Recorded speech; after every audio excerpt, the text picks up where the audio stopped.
According to educationweek.org, around 93% of schools have a dress code policy in place.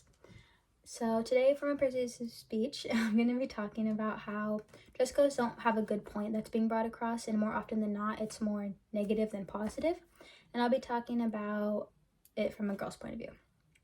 So usually when you're dress coded, it's probably for maybe your clothing, maybe even hair, accessories, and makeup. A personal story I have to share is that I had a family member who went to school. He had a little bit longer hair and the school made him shave it. And of course he was upset that he had to shave it, but he was also more upset that he couldn't be who he was at school and he couldn't be himself at school.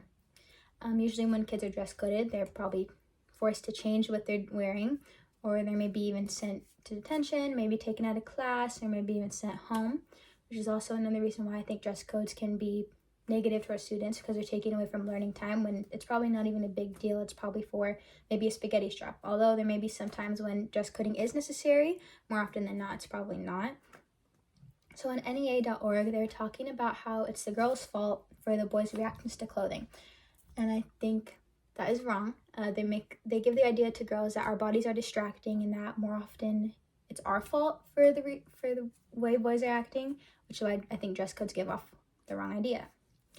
In the Atlanta Journal-Constitution, there was a story about two 10-year-old girls who went to go talk to the school board. And the purpose of talking to the school board was to talk about their school's dress code. And one of the rules in the dress code was that no tight clothing and then no leggings. So they went to the school board meeting and they went wearing black leggings. So they thought, if I can wear leggings in a more professional setting, then that means I can wear leggings in a school setting.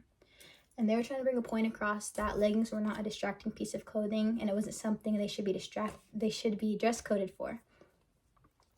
Another reason why dress codes can be kind of difficult, not only for students but also for families, is that constantly having to buy clothes that keep up with the dress code regulations can be very expensive.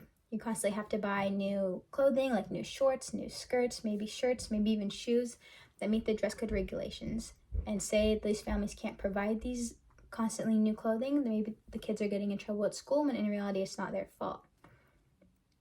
Another reason why I think these dress codes are targeted towards girls is there's a school in New Jersey that has 9 dress code rules, and 6 out of those 9 are targeted towards girls.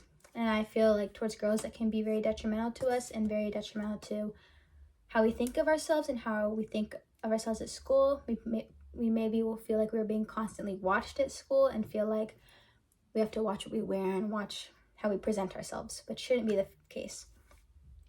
I don't think there's a way we can truly stop dress codes. I think we're constantly going to be surrounded by them in schools, public places, and work environments.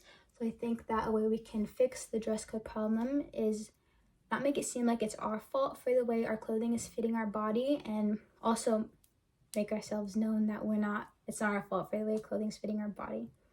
So yeah, hope I changed your mind about dress codes.